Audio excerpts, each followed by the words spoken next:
Quốc Phượng. Xin chào mừng quý vị đã đến với chương trình Vợ chồng Son. Chương trình Vợ chồng Son hân hạnh nhận được sự tài trợ của nhãn hàng Max Hair, viên uống mọc tóc và ngăn ngừa rụng tóc. Tất cả mọi người phụ nữ trên đời này là má em chỉ khen có một người thôi, là Lưu Diệc Phi thôi. Còn ngoài ra là bất cứ ai má cũng tìm cho một cái chỗ nào xấu để má chê. Xin mời quý vị hãy dành một tràng pháo tay để đón chào với cặp vợ chồng đầu tiên.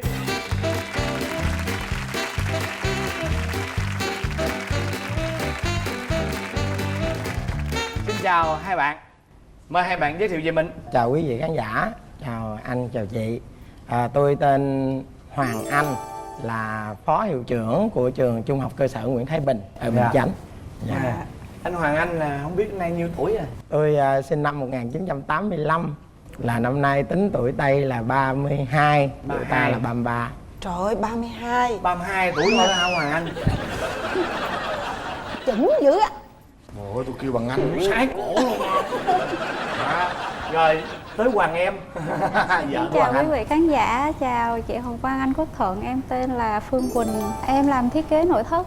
Năm nay em 30 tuổi. Trời ơi, bạn này với bạn này á là chinh nhau có 2 năm thôi, đúng không? Nhưng mà là về cái là cục diện á là Nói chung chinh là cái nhau độ dày đó, nhiều cái đó độ- nha. Cái độ dày trong cái độ dày trong nhan sắc đó thì Hoàng Anh nó dày quá.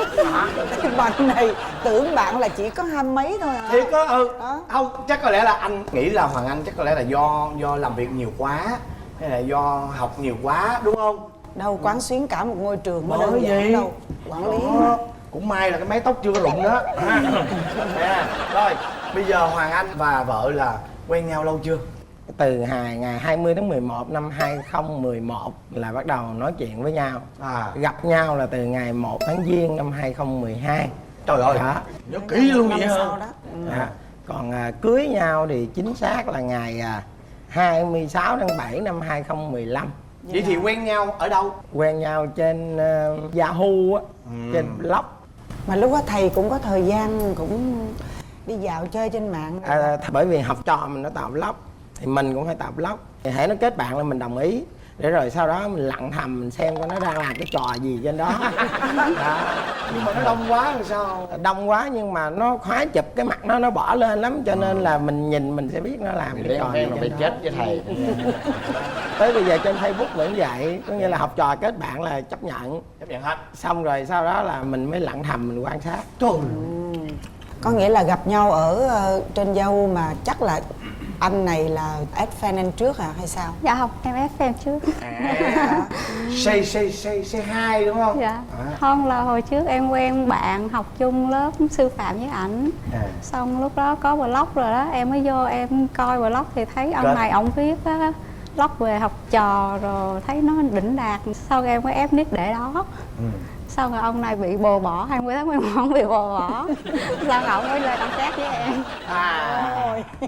Thì lúc đó là đang ở không biết làm gì thì mới mở cái máy tính lên, đăng nhập vô Yahoo của mình thì mới thấy được á, là có cái bạn này đã add ven lâu rồi. Mà dòm kỹ lại là học trò thì không phải học trò mình, cái mặt là lạ lắm. Mà bạn cũng không phải bạn mình luôn.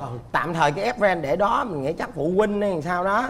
Mà cũng có khi là học trò mà thay đổi nhiều quá nhận không ra. Cái nhào vô cái mình mới gõ vô là xin lỗi là mình là coi như quen bạn trong trường hợp nào. Thì rốt cuộc nói tới nói lui mới biết là chưa quen lần nào hết. Rồi bao lâu thì mới là gặp nhau ở ngoài? Tới Tây năm 2012 là hẹn gặp nhau. Gặp nhau ngoài đời thì ấn tượng về nhau như thế nào? Ông này ông già quá. Mà còn nói giọng giống phụ nữ nữa. Cái giọng nghe nó hơi cao. Rồi sao có thất vọng không? Không, bình thường rồi, tại lúc đó đâu có xác định là quen đâu, chỉ đi gặp uống cà phê vậy thôi. Còn em? Là thực sự là chỉ nhìn ở trên Yahoo là nhìn thấy có một cái khuôn mặt ưa nhìn thôi. Còn ra ngoài đời thì mới nhìn thấy là mặc cái quần jean rất là ngắn chắc cỡ chừng có nhiêu đây mà người thì bé tí đó. Thì chỉ có một cái ấn tượng đầu tiên là như vậy. Ấn tượng là vậy, nhưng mà vấn đề là thích hay là không thích? Khi mà ngồi nói chuyện uống cà phê với nhau một hồi thì em xin đi vệ sinh, xong vô trong nhà vệ sinh thì mình nhắn tin là anh thích em rồi đó. Gửi là tin nhắn Rồi em có trả Rồi lời câu lại trả không? lời. Dạ không, em đọc tin nhắn xong em để đó, xong ổng ra ổng cười cười rồi em cũng cười cười vậy thôi. Rồi đi về. Anh ngồi nói chuyện một hồi nữa là đi về. Sau cái buổi mà cà phê đó thì bao lâu thì hai bạn chính thức yêu nhau? Không có nói yêu nhau, chỉ cứ quen miết vậy thôi rồi cưới. Ủa tụi em yêu nhau là bao lâu rồi mới cưới? 3 năm, 3 Ba năm năm. hơn, 3 năm, 3 năm 4 hơn. năm. Tình yêu của các bạn nó có trơn tru không hay là nó gặp những cái sóng gió gì không? Có chia tay một lần, lý do là do em bị ức chế ông này nè. Rồi vấn đề gì? Cứ ngày lễ là ở nhà, còn ngày bình thường thì ổng đi dạy từ sáng tới tối 8-9 giờ mới qua chở đi chơi, mà đi chơi là phải chơi xong là 10 giờ về rồi. Tại sao? Tại về để điểm danh với mẹ cho đi chơi tới khoảng 10 giờ 11 giờ là phải về. Là mẹ em khó dữ vậy đó hả? Má em thì đi chơi thì phải về sớm, tại vì nếu không là má canh cửa. Mà má lớn tuổi rồi là cái mất ngủ của người già, cho nên nếu mình về trễ quá mất cái giấc ngủ của má mình cũng cảm thấy áy náy. Đó, mà má mất giấc ngủ mà má cũng la. Cho nên là cố gắng thu xếp về trước 11 giờ đêm. Đó, Nhưng mà cái thời gian đó là má em đã biết là em có bạn gái rồi đúng không? má cũng không biết. Nhưng mà thường là một tuần qua bên đó chơi có 1 ngày thôi. Ủa em có đến nhà gặp má của anh đó? Dạ không, ổng giữ kín miết cho tới 3 năm sau mới tới. Ủa tại sao vậy em? Em phải chuẩn bị tinh thần, là bởi vì là từ đó đến giờ, ví dụ về nhan sắc nha, là tất cả mọi người phụ nữ trên đời này là má em chỉ khen có một người thôi, là Lưu Diệc Phi thôi. Còn ngoài ra là bất cứ ai má cũng tìm ra một cái chỗ nào xấu để má chê. Có Lưu Diệc Phi là má nói cái con này giống như từ trong thần tiên gì đó nó bước ra đó. Thì cho nên là nó tiên quá rồi, cho nên không tìm cho xấu. Còn mà về tính cách thì 100 người phụ nữ là hình như má cũng chê đủ 100. Coi như là bạn bè em mà tới nhà chơi mà là những đứa con gái đó, hồi cấp 1 cũng vậy, hồi sư phạm cũng vậy. Đứa thì má chê nhỏ, đứa thì má chê mập, đứa thì chê vô duyên gì đó. Cho nên cái cô này thì mới quen mà đã có kinh nghiệm một cô trước cô này rồi.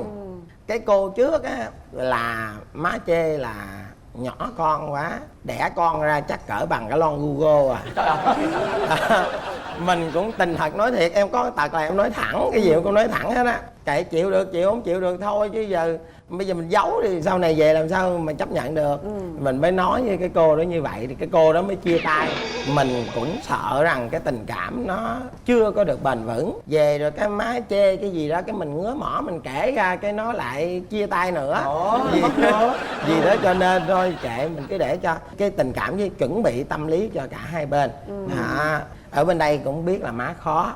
Còn ở chỗ má thì cũng biết nó có một cái người đã quen như vậy rồi đó, thời gian cũng kéo dài như vậy rồi. Xí cho anh hỏi một cái nữa là trước giờ má em có khen ai không ngoại trừ Lưu Diệc Phi? Còn một người nữa. Ồ vậy hả? Còn một người nữa, Có đúng phải là vợ rồi. em không? Nhưng mà không phải là con gái, con trai. Bây giờ được 10 tháng là thằng cháu nội của bả.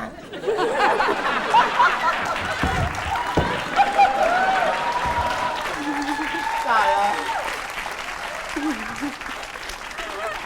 Nhưng mà Bây giờ hỏi giờ má có chịu vợ em chưa? Má có khen không? Thế nào? Và có lẽ là lúc đó má cũng không có hài lòng đâu. Nhưng mà má cũng rút kinh nghiệm rồi. Cái cô trước á, cô đó cậu bỏ mình cũng về kể má nghe. Thì đó, thì cho nên là má biết rằng cái cô đó có nghe như vậy thì cậu bỏ mình cũng buồn. Cho nên ở cái cô này thì má tiết chế lại, từ từ má mới nói một chút. Nhưng mà nói chung là chấp nhận được, không có phải là phản đối hay là cái gì hết. Nhưng mà anh nói thật là lúc mà em đến á, nhà đó em có bị áp lực không?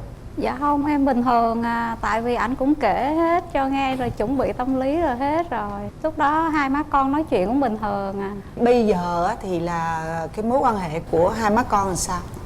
Dạ bây giờ mối quan hệ của hai má con thì cũng bình thường, nhưng mà lúc em sanh á, thì hơi có khoảng cách một xíu. Lý do? Lý do là má chồng em chăm con theo hồi xưa, còn em bây giờ thì bác sĩ kêu em làm sao thì em làm chạy Nên là hai má con có khoảng cách từ lúc đó thôi. Vợ chồng tụi em bây giờ là ở nhà chồng hay là ở riêng? Dạ em ở riêng rồi, ở với bên ngoài. Em À, sanh được khoảng 2 tháng rưỡi là em đi làm lại. Nhà ảnh thì xa, đi làm xa quá nên em xin về ngoại ở luôn để em đi làm cho nó gần. Rồi má cho em đi luôn, má cũng Thì đồng ý má cho em nói về. vợ con ở đâu thì chồng phải ở đó. Ở nhà có ba mày, có thằng Long em mày lo, còn vợ con mày ở đâu là mày ở đó. Đó, để thằng nhỏ nó còn non ngày non tháng lắm, có gì phụ cho má con nó, cho bà ngoại nó. Nhưng mà bây giờ á thì là cái mối quan hệ giữa em với mẹ còn khoảng cách không? Dạ bây giờ thì hết rồi, chứ nó không có khoảng như cái lúc em mới sanh nữa. Có lúc nào em tự cảm thấy là giống như mình có hơi một cái gì có lỗi với má không? Trong cái lúc mà hai má con lúc mà chăm cháu mà có những cái mà bất đồng quan điểm á. Dạ thì nhiều lúc nghĩ lại thì cũng thấy có lỗi. Tại mình không có khéo nói. Mà có gì thì em chỉ nói qua chồng em thì chồng em nói lại thôi. Nhưng lúc đó em nói rõ ràng á thì nó đỡ hơn. Bây giờ má lớn tuổi rồi đúng không? Mà má thì thực bụng là má chỉ muốn tốt cho tất cả thôi, chứ cũng không phải là má muốn cái gì khác, đúng không? Thì thành ra là nhiều khi mình phận làm con á, có những lúc mình không khéo, có những lúc mình bộc phát cái bức xúc của mình á, mà sau đó thì mình quên đi cái việc là cái cảm giác của người lớn tuổi á. Thì chị nghĩ là nếu có cơ hội như hôm nay chẳng hạn thì em nên nói để cho má hiểu. Thì con trong lòng con thì cũng coi má như là mẹ của con thôi. Nhưng mà cái tính của con thì nó ít nói, mà có chuyện gì thì con chỉ nói qua chồng con nên mong má hiểu. Chứ trong lòng con thì cũng không có nghĩ gì hết. Con về làm dâu á thì cũng có những lúc con không có phải thì mong má bỏ qua cho con. Rồi con xin lỗi má những gì lúc mà con không có đúng.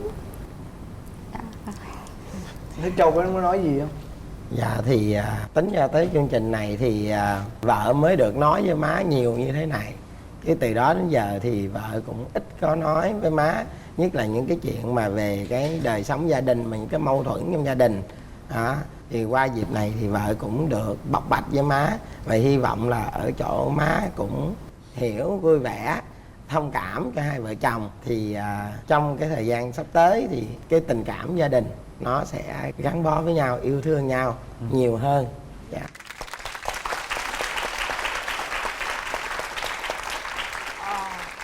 Thực sự thì chị rất là thông cảm cũng như là rất là hiểu được mẹ của Châu á. Bà phải giữ cái nề nếp á, ở trong gia đình đó, thì thành ra là bà rất là rạch ròi, bà rất là đâu ra đó, em hiểu không?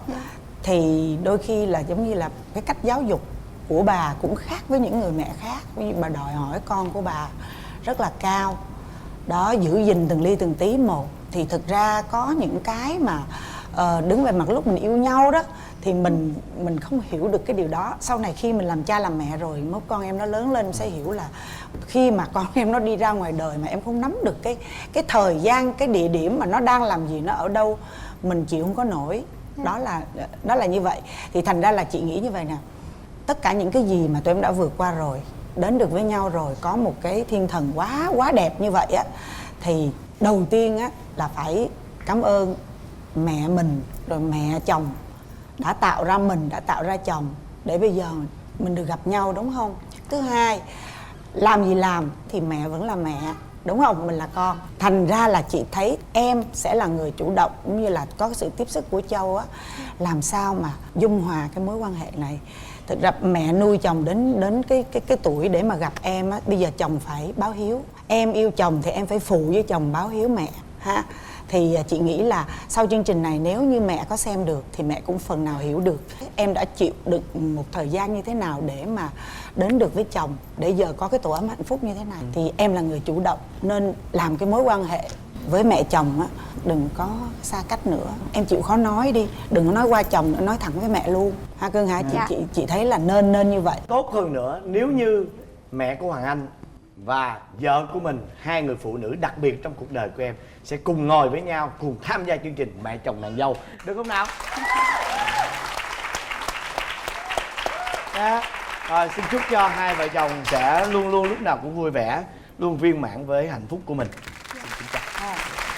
Em mới lên kế hoạch, em dụ ảnh là chúc ảnh rượu sai, tại anh không uống rượu được, mà ngờ đâu anh không có sai, mà anh còn đè không tới tóc em nữa. Và bây giờ xin mời quý vị cùng dành một tràng pháo tay để đón chào với cặp vợ chồng tiếp theo.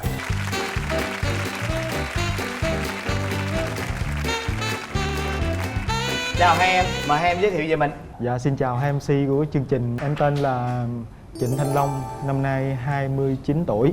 Hiện tại là nhân viên kỹ thuật bảo hành máy tập gym thể thao rồi. Thế còn em? Em tên là Trần Thị Mộng Tuyền, năm nay em 28 tuổi. Thì em là huấn luyện viên aerobic. Huấn luyện viên aerobic. Em thấy cái dáng anh tập aerobic được không em?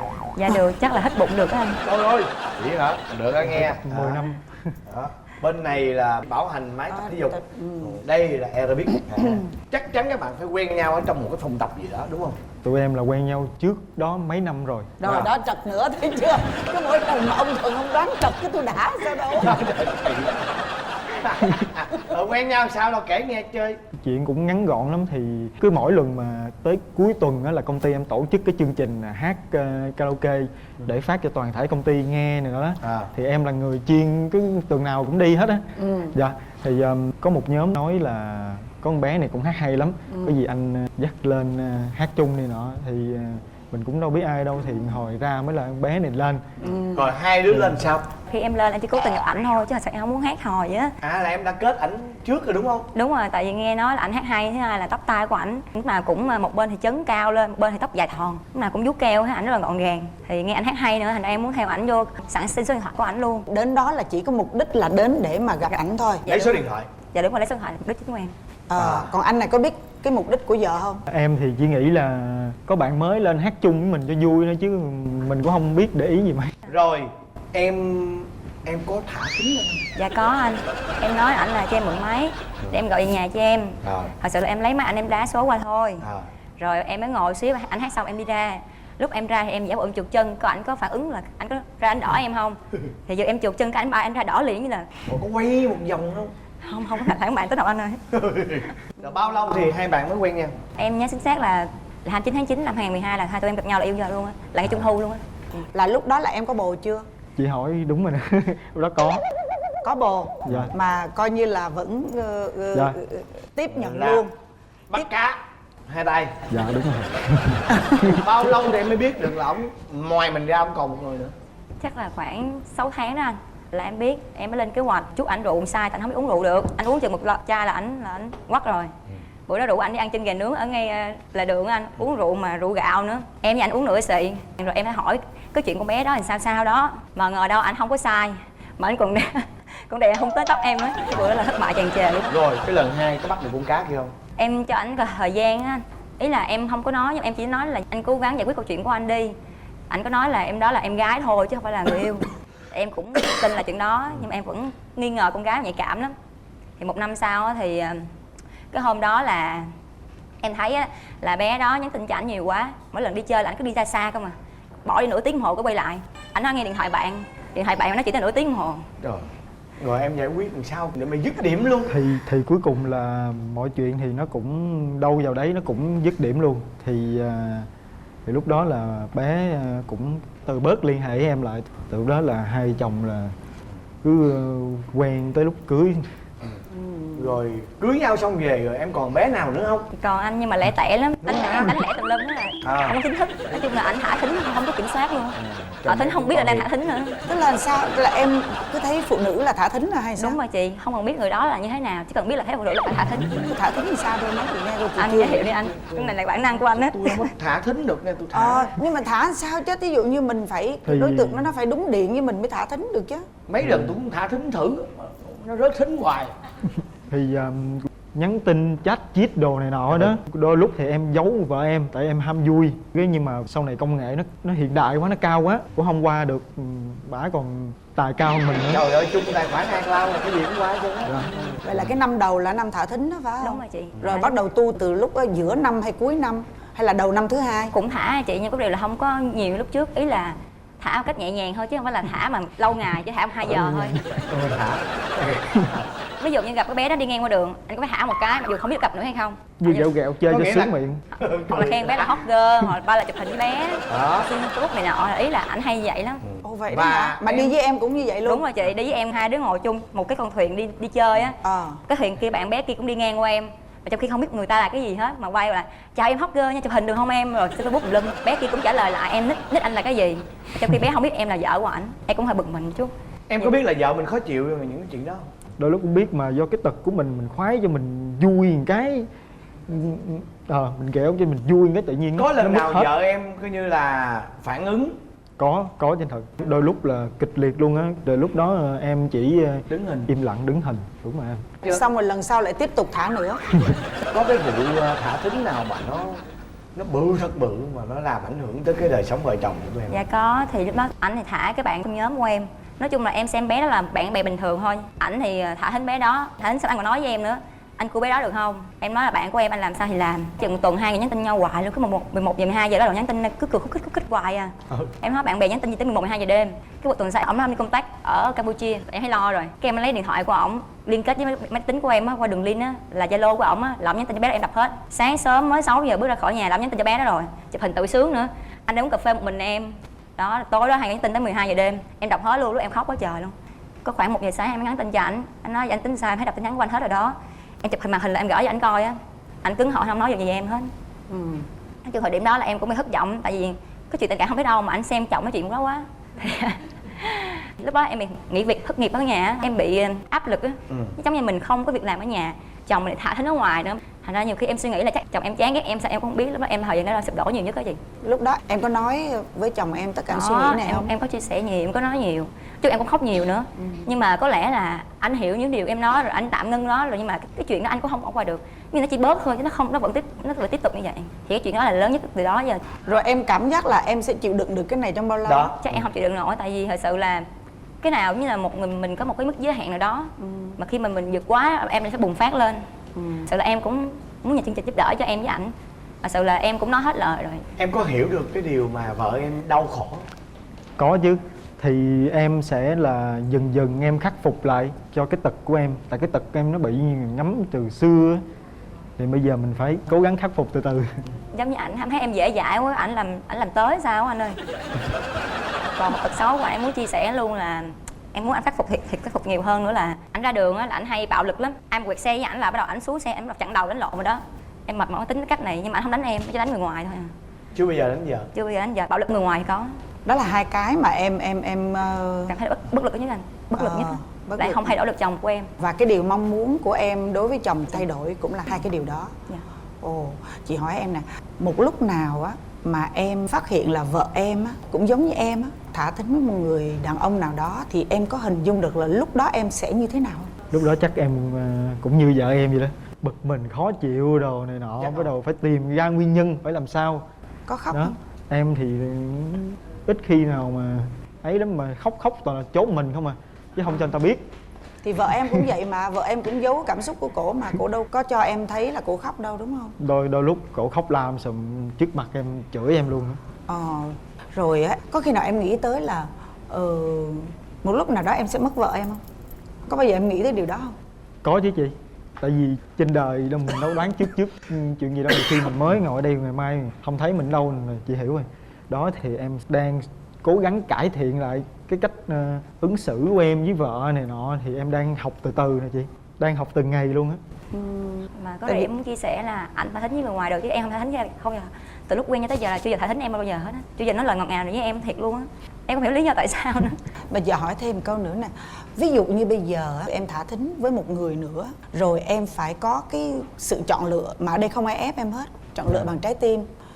Em nghĩ là em sẽ chọn vợ em hay là chọn cái cô đó? Em sẽ chọn vợ, tại vì vợ là cực kỳ tâm lý. Từ lúc mà hai đứa mà quen nhau tới lúc mà tới bây giờ luôn cũng được là 5 năm. Tại vì em biết sao không? Có những cái tính cách á, nó gọi là một cái bản năng mà nó thành như là hạ ý thức á, em hiểu không? Tức là nhiều khi người ta không muốn đâu, nhưng mà nó gần như nó là một cái phản ứng mà hạ ý thức luôn. Dạ em hiểu cảm giác đó. Đúng không? Đúng không em? Em thấy ông xã em hay bị gì hoài. Có. Đúng không? Thì thành ra là nhiều khi chồng em không muốn, nhưng mà nó bị như vậy đó. Rồi sau khi mà mình làm rồi mình mới thấy ủa sao, tại sao mình lại như vậy, tại sao mình lại như thế. Đúng rồi. Cái đó nó là bệnh á. Thì cái việc của em á là cái việc gì? Phải là chận từ lúc đầu mình phải xác định rõ ràng chồng mình, nếu cái việc mà anh Hoa bay bướm ở ngoài cái thả thính nó là thật mình mới sợ. còn cái này á nó không phải là thật, cái đó là ảo, em hiểu không? Thì em phải bộc lộ tất cả những cái cảm xúc của em cho chồng em biết em không đồng ý như vậy, em phải chặt từ từ. Em không có chịu đựng cái đó mà em phải là người sát cánh bên chồng em, hỗ trợ cho chồng em để từ từ bỏ cái đó đi. Em hiểu ý chị không? hiểu Đó chị. cho nên tại sao chị mới hỏi hoài là nếu cho em lựa chọn thì em sẽ lựa chọn ai? Cuối cùng vẫn đáp số vẫn là em. Thì bây giờ sau đây là chị nghĩ như vậy nè, em phải sát cánh bên chồng em để từ từ dẹp bớt tất cả những cái đó đi. Hai em hả? Em nếu mà vợ em hỗ trợ thì em cũng nên bỏ Chắc từ từ em đi. phải em bỏ phải đi tập ha. cho nó hết. Tập cho hết, đi. và thậm chí nếu mà được hứa với vợ một lời gì hứa để vợ an tâm, để mà còn sát cánh với em nữa, chữa cái bệnh này. Đúng rồi, hứa Đúng chương không? trình Đang nha. y. Có nghĩ là Hứa chương trình hứa với mọi chồng người đi, em không hứa có không? trốn được. Em cũng tập nói những lời hoa mỹ với vợ em đi. Sau chương trình này thì em sẽ là chú ý đến cảm xúc của vợ hơn, để ý nhiều hơn vợ muốn gì và cần gì, và sửa lại cái tật xấu của em. Thì hai vợ chồng thì sẽ chắc ở tới chết. Đúng là thật lòng đúng không? Đúng không? Chắc là sẽ ở tới chết. Ví dụ như hoa mỹ là sẽ ở với nhau đến ngày răng long đầu bạc, sẽ đến ngày cuối đời sẽ ở với nhau tới chết. Đó. Còn này rất thật luôn. Anh hy vọng rằng là lời hứa của em sẽ thực hiện được, và hai vợ chồng sẽ cùng đi đến nhau đến trọn đời trọn kiếp nghe. Đó hoa mỹ đó, cái này là bạn đó 2 trong 1, 3, 4 trong và 1 sẽ đó. có một thiên thần xinh đẹp kháu khỉnh sẽ xuất hiện trong gia đình. Đó giờ làm gì đi, tụi tôi không có dòm đâu. Hùng mới đi. Đó. Làm gì đi cho vợ sung sướng hạnh phúc rồi. Không em đi. Đó. Đó. Rồi, xin chào hai em. Và bây giờ là đến phần kiểm tra hữu ý và bốc thăm may mắn. Chúng ta có các phần quà như sau. Phần quà đầu tiên đó chính là một bộ voucher sản phẩm Việt Honey trị giá 2.300.000 đồng. Quý khách có thể lựa chọn các sản phẩm của Việt Honey như là mật ong, sữa ong chúa, nghệ viên mật ong. Món quà thứ hai đó chính là một sản phẩm gối cao su Đồng Phú được sản xuất từ 100% nguyên liệu cao su thiên nhiên do công ty cổ phần cao su kỹ thuật Đồng Phú, thành viên tập đoàn công nghiệp cao su Việt Nam sản xuất. Món quà thứ ba đó chính là một suất chụp hình kỷ niệm cho cả gia đình trị giá 6 triệu đồng tại áo cưới cao cấp Allen. Áo cưới Allen cho hạnh phúc vẹn tròn. Và món quà thứ tư đó chính là một miếng cước chùi đồi kèm theo một cặp vé xem kịch tại sân khấu của chị Hồng Vân. Và bây giờ là phần kiểm tra hiểu ý. Mời hai bạn đâu lưng lại và nghe kỹ câu hỏi của tôi. Chồng của bạn nấu món nào ngon nhất?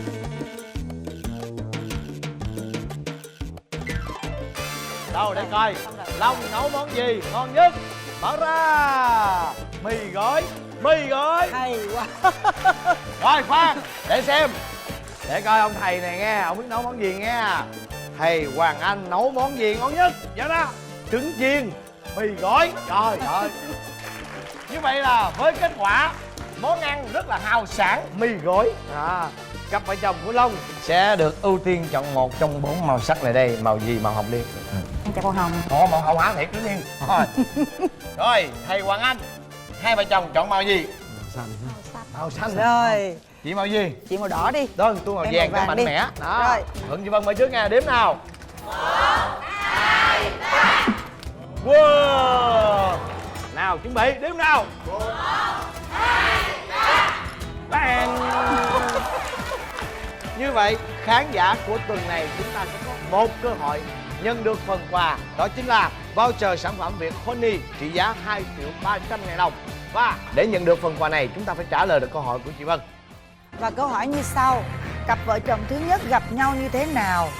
A. Trên mạng xã hội. B. Gia đình mai mối. Và C. Bạn bè giới thiệu. Tiếp theo là có bao nhiêu người trả lời đúng giống như bạn? Không đơn giản chút nào. Kính thưa quý vị, đến đây thì chương trình Vợ Chồng Son xin nói lời tạm biệt. Và chương trình Vợ Chồng Son hân hạnh nhận được sự tài trợ của nhãn hàng Max Hair, viên uống mọc tóc và ngăn ngừa rụng tóc. Bây giờ thì chúng ta tạm thời chia tay nhau và chúng ta sẽ gặp lại nhau vào tối Chủ nhật hàng tuần lúc 22 giờ trên kênh HTV7 với chương trình Vợ Chồng Son.